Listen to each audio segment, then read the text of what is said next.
Magandang hapon po sa inyong lahat, mga kasaka, kagulay. Ito po ang ating palayan ngayon. Okay naman ang crop standing ng ating mga palay. Oh, maganda.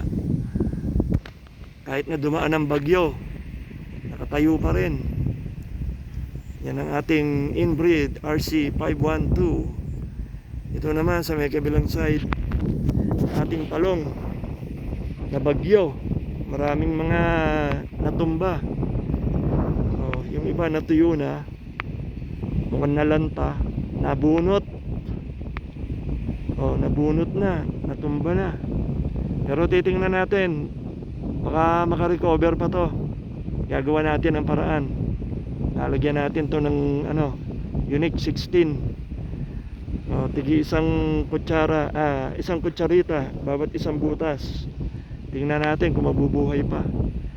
Itong talong natin, ganun din, tumabingi.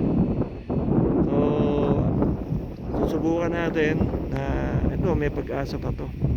Pero karamihan din sa mga kamatis, ang daming tumagilid, nalanta. So tingnan natin kung makaka-recover pa. Okay. Ayan. Dito naman sa talong, yung iba medyo lang, pero buhay pa naman yan. Namumulaklak na siya. Ayan, mamaya tatanggalin natin yung mga unang labas ng bulaklak. Tapos ipopruning natin yung ilalim. Tanggalin natin yung mga dahon. Ayan. Malakas ang ulan kagabi, 4 na araw na bayo ng ulan at ng hangin. So far hindi naman siya natumba, tumagilid lang ang bawat puno. Ayan, tumagilid yung puno niya. So ito rin, ito naman, hindi naman, maliit pa yan.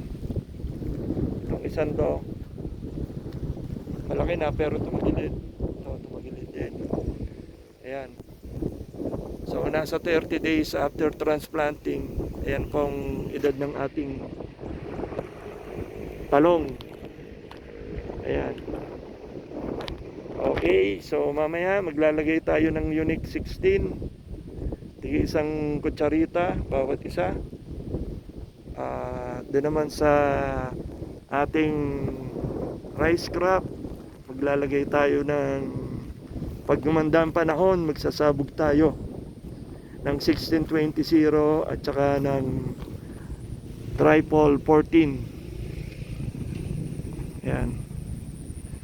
Okay. So maganda naman, nakabukas ang ating mga pilapil, kaya hindi naiipon ng tubig ulan kahit na umulan ng umulan dito. Tuyo pa rin mga kaibigan. Tuyo pa rin ang ating palayan dahil lumalabas ang tubig. 4 na araw na ulan ng ulan, walang tigil. Ngayon umaraw na siya, lumalabas ng araw ngayong hapon na ito mga kaibigan. Pero mahangin-hangin ng konti, at least nabawasan. Dito naman ang ating dating talungan, nililinis natin, no? So tataniman natin siya ng mga ibang halaman. Crop